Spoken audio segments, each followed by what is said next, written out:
Hello and welcome to the 12 Report with Blessings Mosugu, and these are the headlines. Labour Union calls of strike, order FCTA workers back to work. Federal government moves to share power subsidy costs with state, local governments. Bill Hillary Clinton agreed to testify in Epstein congressional inquiry. And we have our reporters stationed in different parts of the country and beyond. Joana Mustapha joins from Abuja. Israel Iferobo is on standby in Lagos, while Afua Hagan joins from London. We've got the details in a moment.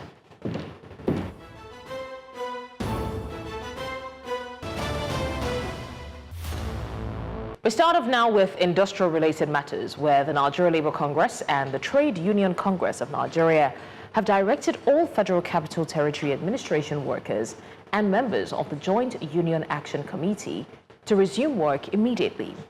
The directive was contained in a statement jointly signed by NLC General Secretary Benson Upa and TUC Secretary General Nuhu Toro, urging affiliates to comply in the interest of industrial peace. The unions said the decision followed a conciliatory meeting with the FCT Minister, Wike, facilitated by the chairman of a Senate Committee on FCT, Mohammed Bumoy. The meeting agreed that no worker would be victimized and that all pending cases at the National Industrial Court would be withdrawn. In Lagos, pictures taken before midnight on Tuesday were seen as heavy rains swept across the city, hitting the Makoko waterfront community. Displaced residents, including children, are seen soaked in their canoes, scrambling for shelter after their homes were demolished by the Lagos state government. Many have been left homeless, exposed to the elements and without protection as the downpour continues.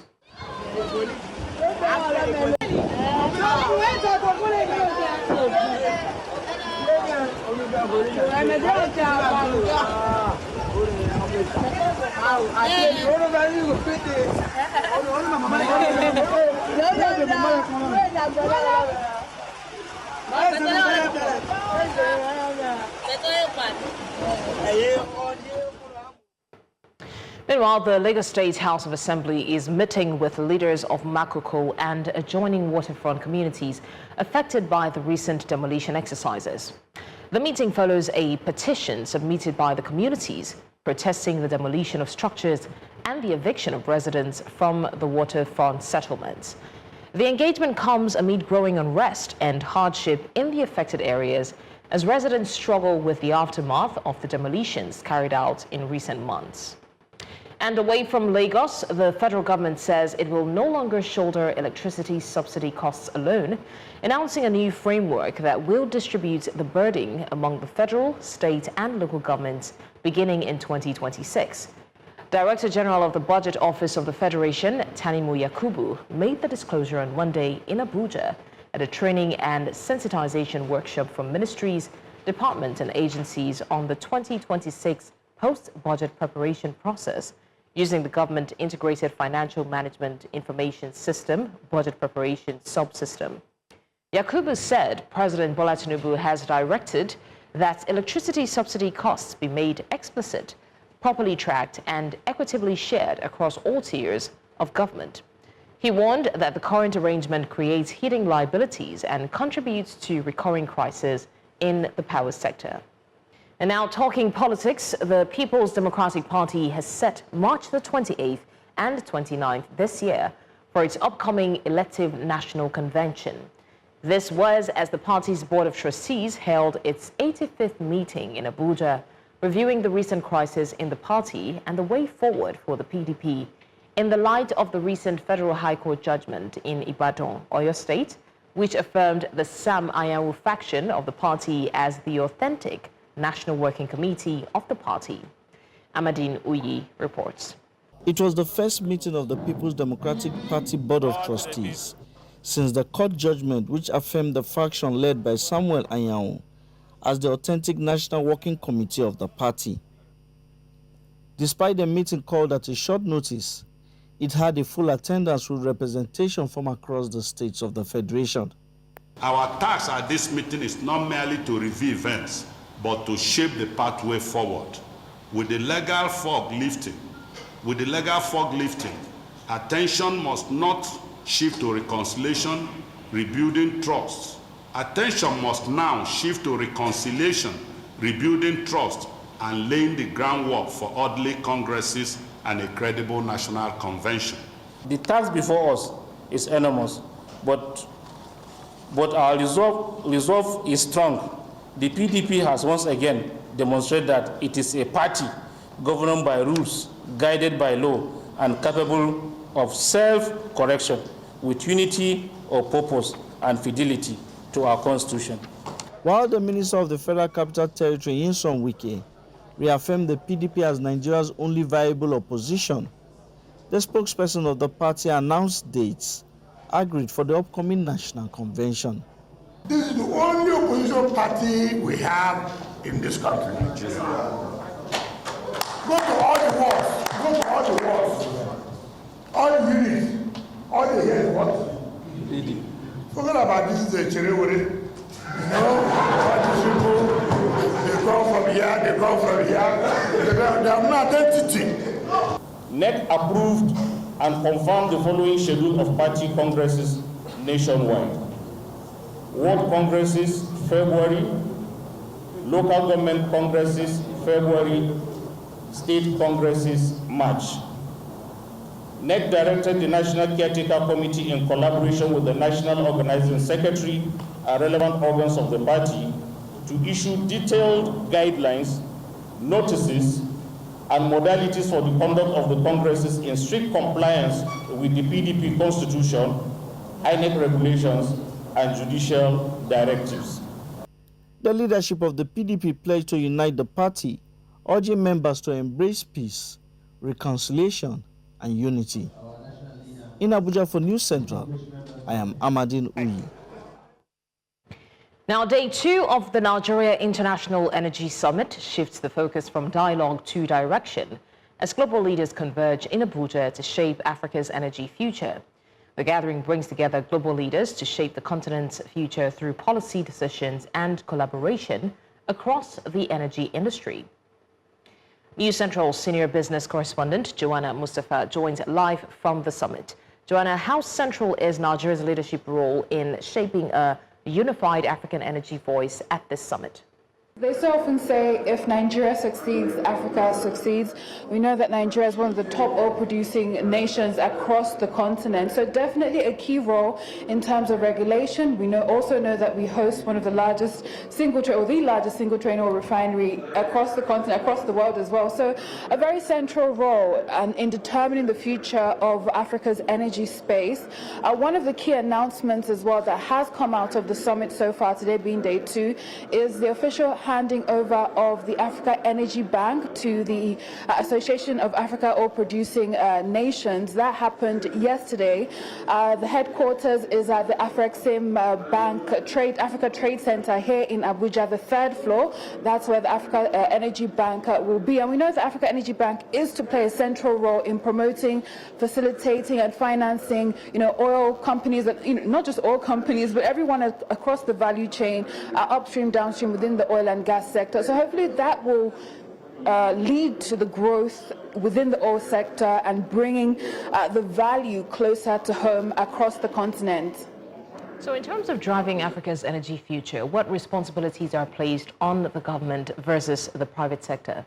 I mean, obviously, it's the government's role to provide an enabling environment, to come up with the right policies, the right initiatives, the right incentives for the sector. And we know over the last couple of years that has been done. We've seen a wave of reforms within the oil and gas sector. We've even seen presidential directives, directly to the sector. And that is, or to some extent, is attracting investment. The question now would be, what do we do with that investment? How long will it take? How long will the lag-on effect to see the results of those investments be? We have seen production increase significantly last year. So we are beginning to see results within the sector, and hopefully we do see those reforms and the policies from the government that will serve as an incentive for the private sector within the oil and gas industry. All right, finally, Joana, beyond speeches and pledges, what outcomes should Africans realistically be expecting from this year's summit? Because we're tired. I mean, people will tell you they're tired of all talks. You know, they want to see results. They want to see action. So what are the actions that we're expecting? Is still day 2, but we do have the right people, stakeholders, industry stakeholders, not just from Nigeria, but across the continent present here today. So it will be an opportunity to network. It will be an opportunity for proper deal structuring, learning, and so on and so forth. We have ministers, I did, state earlier, from Cote d'Ivoire, from Gambia, from Senegal, within the sector, of course, here. And obviously, the president of Gambia is also here with the vice president, representing the president himself today. So the right people are here. Hopefully they do meet and come up with the right structures for deals. And yes, we'll be tracking all of that and more. Today is day 2. It's a 4-day event. I will continue to bring you those updates. All right, Joana Mustapha there giving us the update from the FCT. We take a quick break. You're still live with us on the 12th report. And when we come back, Akpoti Uduaghan challenges Akpabio's Supreme Court appeal. The details after the break. Just stay with us. Now to judicial matters. Senator Natasha Akpoti Uduaghan of Kogi Central has filed a counter affidavit at the Supreme Court seeking to halt an appeal filed by the Senate President Godswill Akpabio. Court records show the court affidavit was submitted by a senior legislative aide in response to Akpabio's motion on notice dated January 21st, 2026. The filing urges the Supreme Court to dismiss the application, describing it as lacking merit and an abuse of judicial process. It also notes that the Court of Appeal concluded hearing the substantive appeal on November 28, 2025, and has since reserved judgment. The respondents further argue that Akpabio's brief exceeded the 35-page limit stipulated under the Court of Appeal Rules 2021 and was not regularized, a lapse that reportedly led to its rejection. Meanwhile, as political parties intensify preparations for the 2027 elections, confident of victory, voters say slogans and party loyalty will no longer be enough. In Kogi State, residents insist they will vote based on performance, rewarding leaders who deliver security, jobs, and economic relief. News Central's Mono Balagbobo reports. As the political chatter intensifies across Nigeria, Kogi residents are sending a clear message. Slogans and promises won't earn votes if leaders fail to deliver on the ground. It's not by party nowadays, because if you continue to follow a party, we'll be going on the wrong things again. About the security side, well, we just thank God, because I can say they try about that. They try, but it still remains a lot to do. Voters say party rhetoric alone won't impress them. Real progress and visible delivery matter more than confident statements in the media. My person no promise you and fail you, because the way Kogi said, now the one why I see for I they believe. Considering the economic situation of the country now, APC is not going nowhere. They are going nowhere. If truly they want to win this 2027 common election without rigging, they have to make their policy to suit the common man. The man who has promised a vital organ of the government, what the government should do for the citizen, and he did not do it. That's the promise that I'm holding now. If he say he should give us a stable light and he not give to us, I'm not going to vote him. From roads to electricity, salaries to market prices, residents say delivery on tangible needs will be the true measure of leadership in 2027. When you talk about price of foodstuff, we know it's very, at least it's affordable now. But most of those things, they are either carbohydrates. So, and we need protein, because those are the very important things that our young ones need in their body. If Mr. President, there are some certain things he promised civil servants. If he can carry those things out to better reforms, are you ready, me? People will give him massive, including me. As 2027 approaches, citizens are clear. Political parties may dominate headlines, but it is governance, delivery, and service to citizens that will shape their ballots. In Kogi for News Central, Morno Balagbobo. Moving away from politics now, the federal government has signed a memorandum of understanding with 6 professional bodies to train 10 million Nigerians nationwide on financial inclusion and literacy. This, according to the government, is a major step toward boosting financial inclusion and skills development across the country, targeting youth and women. News Central State House correspondent Bettina Nweli reports. The free training program flagged off at the presidential villa in Abuja is being implemented through the Office of the Vice President and the Presidential Committee on Economic and Financial Inclusion. It is designed to equip Nigerians, particularly women and youths, with financial skills, investment knowledge, and digital competencies to support sustainable wealth creation. Financial inclusion is not achieved by access alone, but by competence, trust, and capability. We cannot build $1 trillion economy on weak skills, fragmented standards, or disconnected professional ecosystems. This MOU therefore establishes a working framework to harness the collective expertise of ICANN, CIBN, CIS, CRMI, NICA, and NIIE to advance inclusion through capacity building, advocacy, digital transformation, youth empowerment, and support for small and medium practitioners.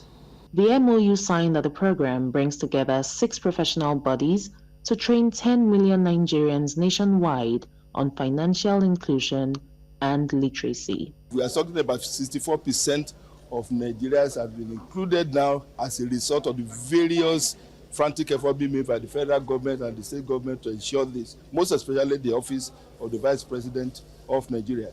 Financial inclusion, which has to do with also financial literacy, and that's why I can come in because of our widespread of members and also our ability to ensure that the 10 million targets that we want to train is achieved. Signing with the federal government means that we're going to be working together with the government in handling credit issues, especially for the ones that we're looking at today, not just the high end. We're looking at how can we work with the financially excluded people. You'll be surprised that with as little as 50,000 naira, the woman in the market can do a lot more. The initiative is expected to play a key role in advancing inclusive growth and strengthening Nigeria's workforce for the digital economy. In Abuja, for News Central, Bettina Nweli. Now, in the meantime, the federal government has put a stop to the practice of one-student use of textbooks in the country's education system, unveiling a new policy that encourages the use of reusable textbooks in schools. According to Education Minister Tunji Alausa and the Minister of State for Education, Professor Suwaiba Said, the policy aims to reduce the cost of education for parents, improve learning outcomes, and promote environmental sustainability. Our correspondent, Omolola Ololade, reports. In Nigeria, the reuse of textbooks was the practice for several years, until recently when schools adopted one-student usage of textbooks in the country's education system, a policy many parents kicked against. But in 2026, the federal government put a stop to the practice of one-student usage of textbook, unveiling a new policy that encourages a 4 to 6 years use of textbooks across basic and secondary schools. This policy is aimed at reducing the cost of education for parents, improving learning outcomes, and promoting environmental stability, according to the Ministry of Education. It's actually a good thing. At least it reduces the cost, expenses, and it allows kids to have more enlightenment, because as an elder, you should be able to put your siblings through, being you've once been there, you understand? So you should have the initiatives of putting your siblings through. So it's actually not a bad thing. Compliance should be enforced to ensure that every school comply with it, because it was more or less like a business venture for them. Every term we spend bogus money to buy books just to throw them away after that child has passed that particular class. Although the policy was directed at schools across the 36 states of the Federation, only 7 have complied. This includes Benue, Anambra, Imo, Ondo, Edo, Ogun, with Lagos that recently joined the train. You can't just wipe them away at once, but gradually we get there. So basically there are some texts at the pre-primary school that you need those pictures. You need those examples for them to understand quickly. But with others, we get there gradually. It's not just going to be an immediate policy implementation. While parents believe the reform will help cut costs and strengthen discipline within the education system, school owners think otherwise. Many schools discourage the reuse of textbooks, not because we want to burden parents to buy books, but we see that there are changes in curriculum. We want to be sure that the textbooks have the content that is required per time. You know, it has to be relevant. We're concerned about the hygiene of the children because they're passing books from one year to the other. As parents continue to commend the initiative, many describe the policy as a bold step by the federal government to build a disciplined, skill-driven and more affordable education system for every child in Nigeria. In Lagos, for News Central, Omolola Ololade.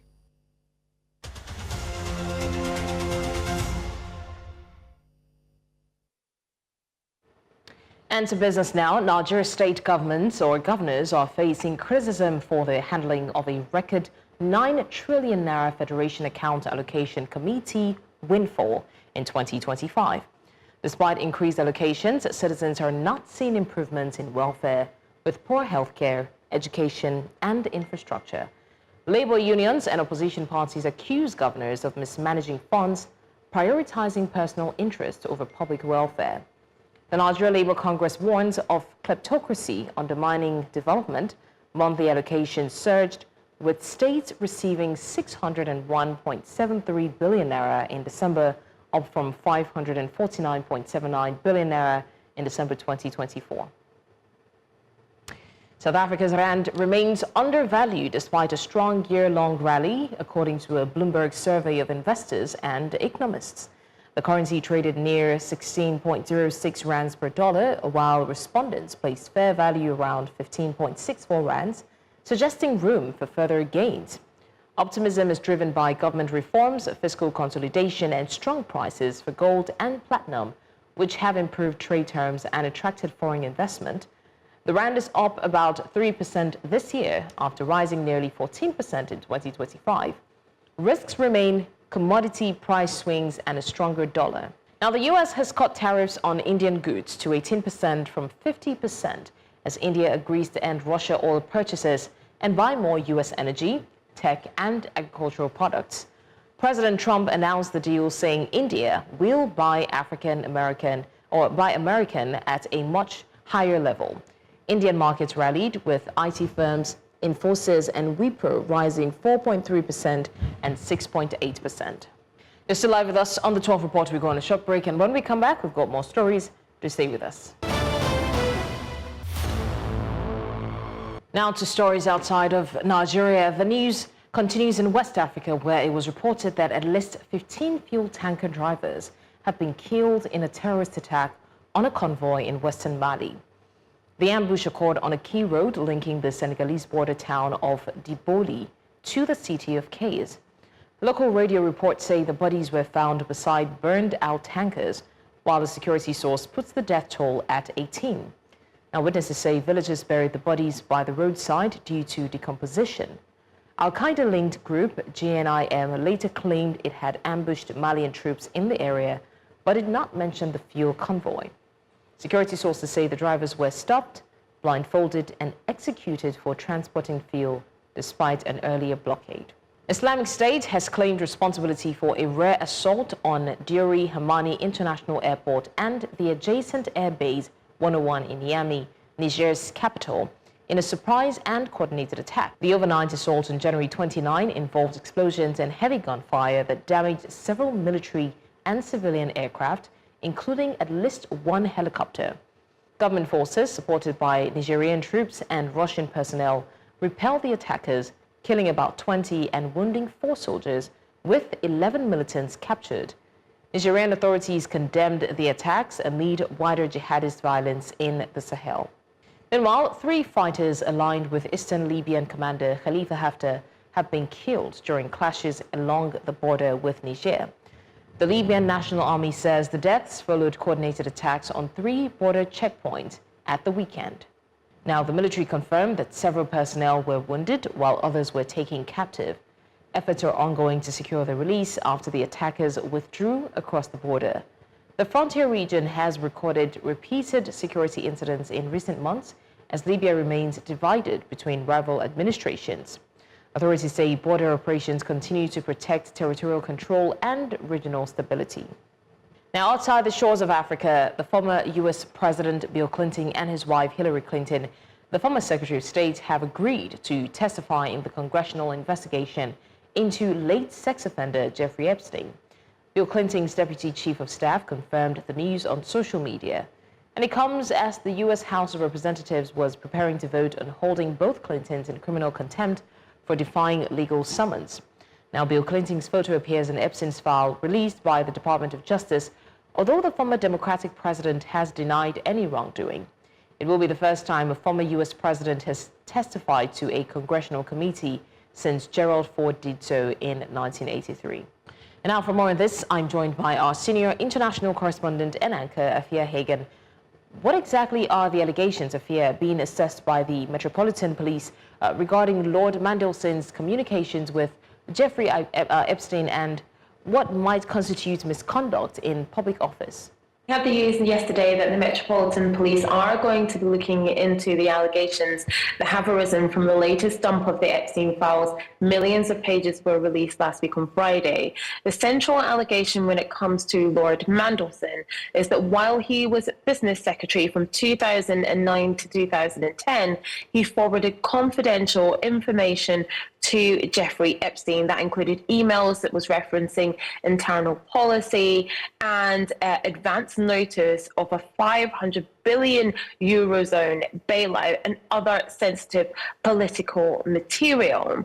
Now, the police said that they've got a number of reports regarding these allegations, and they are going to assess whether they meet the criminal threshold for a formal investigation. So this would be about misconduct in public office. And the context would be that a public official, in this case Lord Mandelson, was knowingly abusing their position by leaking confidential or market-sensitive governmental information to an individual outside the government for improper purposes. Now, the police are going to review and test whether what Lord Mandelson did and what has been released in those files meets that threshold. And we have to say that Lord Mandelson denies any wrongdoing, and he's also expressed his regret about his association with Epstein. He also resigned from the Labour Party on the Sunday night. Right. Now, Bill and Hillary Clinton have agreed to testify in the House Epstein investigation after resisting subpoenas. What changed? What impact might their testimony have? I think what changed is, again, this data dump, these millions and millions of pages. It was perhaps becoming untenable for them, and they realized that they did have to speak to US Congress. Again, both Hillary and Bill Clinton have denied any wrongdoing, but they have decided that they will comply with the request to speak to the US House Oversight Committee. This will be in the form of transcribed closed-door depositions before the committee. Like I say, they deny any wrongdoings or any substantive knowledge of Epstein's criminal activities. Now, them testifying would undercut any Republican claims of concealment and potentially shed light on any intersections between Epstein and other powerful figures. So what did they see? Who knew who? And who is protecting whom? That might come out in their depositions. So in the same vein, could we see Andrew Mountbatten Windsor appearing before U.S. Congress? Well, there has been calls for him to appear before U.S. Congress. He has been invited. At the moment, he still has not decided to appear before U.S. Congress, but those calls are getting louder, especially in the light of the latest dump of documents that show really the depth of Andrew Mountbatten Windsor's relationship with Jeffrey Epstein. Now, he cannot be he can be summoned, he can be requested to appear, but he cannot be extradited at this time because there are no criminal charges leveled against him by the United States. If criminal charges were brought against him, then he could be extradited from the UK to the US to appear before law enforcement officials and Congress. At this time, nothing is set in stone. Again, Andrew Mountbatten Windsor, like Hillary and Bill Clinton and like Lord Mandelson, has denied any wrongdoing related to Jeffrey Epstein. And of course, he's not under indictment in the United States. Okay, before we let you go, in the latest wave of disclosures, why has Sarah Ferguson's charity, Sarah's Trust, announced that it will close indefinitely? Sarah Ferguson, the wife of Andrew Mountbatten Windsor, well, the ex-wife of Andrew Mountbatten Windsor, rather, has had the charity Sarah's Trust for a long time. And it's decided that it will close for the foreseeable future. Now, it's described as a grassroots organisation that has helped do humanitarian work around the country during the COVID-19 pandemic. They gave out food parcels to 15,000 people. Now, the release of these Epstein documents has really made life very difficult for Sarah Ferguson. She too denies any wrongdoing, but she has been dropped as a patron for several charities. And now the closure of Sarah's Trust comes amongst pressure from the release of those documents, from her reputation basically going down the pan. Now, Sarah's Trust have said that there has been discussions for a while that the charity would close, and yesterday they decided that for the foreseeable future, the charity will not be operating. And Sarah Ferguson, really implicated in the Epstein files, sending emails back and forth to Jeffrey Epstein, calling him the brother she never had, that he was a loyal friend. She also took her daughters, Beatrice and Eugenie, to see Epstein after he had been convicted of sex offences. All right, News Central senior international correspondent and anchor Afua Hagan there on the Epstein Files probe, and definitely News Central is still fully on ground to cover more of the story. Now, to more stories, a small number of Palestinians crossed from Gaza into Egypt after authorities partially reopened the Rafah border crossing for medical evacuations.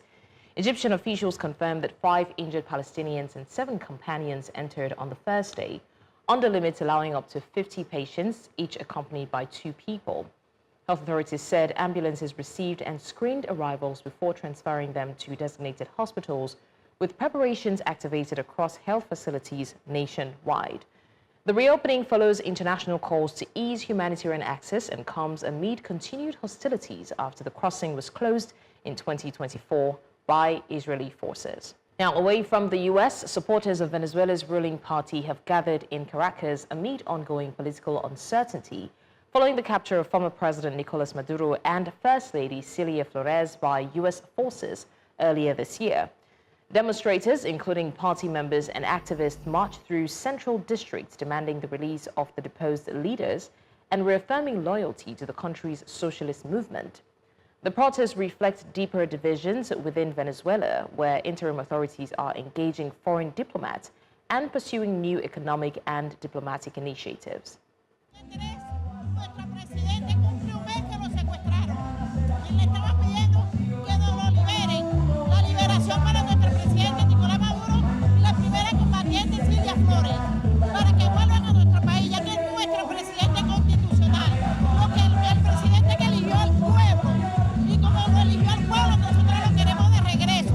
Más allá de una protesta, nosotros estamos acá es para incentivar y hacer un llamado a la paz y que el mundo sepa que Venezuela no está en guerra, que está en paz. Y realmente lo que estamos haciendo nosotros es eso, pues enardecer día a día la paz para que esto pase pronto y que no solamente hoy es Venezuela, pero mañana puede ser otro país. Nosotros estamos acá. All right, you're live with us on the 12 Report. We go on a short break, and when we come back, we've got more stories. Do stay with us. Many thanks for staying with us. Now, a quick reminder that the Lagos State House of Assembly is meeting with leaders of Makoko and adjoining waterfront communities affected by recent demolition exercises. The meeting follows a petition submitted by the communities protesting the demolition of structures and the eviction of residents from the waterfront settlements. But very quickly, elsewhere, Palestinian families have experienced emotional reunions at Nasser Hospital in Khan Yunis following Israel's limited reopening of the Rafah border crossing. The controlled access allowed a small number of patients, medical staff, and displaced civilians to return to Gaza, easing weeks of separation and uncertainty. Ambulances and buses arrived steadily, carrying the sick and the elderly, as well as the children in need of treatment. Inside the hospital compound, relatives gathered to welcome arrivals with food, blankets, and support. الأمور كانت صعبة جدا جدا وين ما جاء تفتيش وين ما تحديما كل الحاجات وخاصة عند الجيش تغلبنا كثير بنفل الشنط كده وبعودوا برجعوهم تاني يعني تتعرض لعدة يعني أماكن تتفتش فيها مش مرة ومرتين عدة أماكن ونفس الحاجة بنفلوها كده وبرجعوها تاني. بيحرمون أولادنا بدهم مش هنا نرجع على غزة بدهم مش عدد كبير ولا إنه يرجع بدهم عدد كبير إنه يطلع بس كل إشي ممنوع. أخذوا أغراضكم؟ ممنوع أكل ممنوع المي ممنوع عطر ممنوع أي إشي عد غزة ممنوع. أولادنا ما قدرنا نجيب لهم أي إشي إن نفرحهم فيه ما قدرناش ما سمحونا نعدي أي إشي ما سمحونا ولا إشي إنهم كل إشي فضوا منا تكتكونا هيك وعدونا ما سمحونا غير الهدوم نعديها معانا بشنطة واحدة لكل شخص بس. Now, in Japan, heavy snowfall across the country has left communities struggling and contributed to at least 30 deaths over the past 2 weeks. In Niigata Prefecture, homes suffered structural damage as snow piled onto rooftops, while streets became nearly impassable. Residents worked alongside emergency crews to clear paths and reach those in urgent need of assistance. In Aomori, snowdrifts reached unprecedented depths, forcing people to find alternative routes and methods to carry out daily activities. Authorities warned of continuing dangers, including roof collapses, avalanches, and transportation disruptions. Train services on major highways were severely affected, delaying relief operations. A young lady, Ifunanya Wangene, woke up in her room after a snake bite, conscious and alert, enough to make her own way to a hospital. That should have been the turning point where she got help, not where the fight began. Instead, the first facility had no antivenom on site. She was sent elsewhere. Precious time slipped as she moved again. A second hospital gave some antivenom, but then they ran out. In 2026, that is not just tragic, that is unacceptable. She wasn't unconscious or unreachable at first. She went for help by herself and still lost the battle. This shines a harsh light on Nigeria's health system. If basic life-saving medicine like antivenom is not stocked or reliably available, then patients are effectively being told that survival depends on luck and sometimes geography. Nigeria is not dealing with an exotic improbability here. Snake bites are a known reality in many parts of the country. Facilities not having essential treatments readily available shows the gaps in supply chain management, in emergency preparedness, and in healthcare funding. Now, around 5 to 10 people die yearly from venomous snake bites, a tiny fraction of those beating, and I'm talking about in the US, because anti-venom and emergency care are a part of standard practice. How prepared are hospitals to deal with these emergencies? Because it's basically like saying that you don't even have any painkillers in a large hospital. A hospital without the essentials, when a patient shows up alive and seeking help, is a systemic failure. It's not a freak accident. And that is why death feels completely unavoidable in this part of the world. That's your postscript. Now, before we go, let's take a look at what's happening in the sporting world. Nigerian players were among the major movers in the just concluded January transfer window, underlining their growing influence across Europe. Of course, Favour Itua is on standby to give us more. Favour, are you ready for us? Blessings. Nigeria players were the big movers in the transfer window, particularly Ademola Lookman moving from Atalanta to Atletico Madrid. We'll be discussing more of these moves in the game. Stay tuned in the games. And from this side, that's all on the 12 report today. Do well to send your eyewitness report to the WhatsApp number on the screen because we want to see what you see. Also follow us on social media. We are at News Central TV. Now you can watch News Central live on DSTV channel 422, Go TV channel 23, Star Times 274, Avo TV, and of course live on YouTube. Many thanks for watching. I'm Blessings Sugu.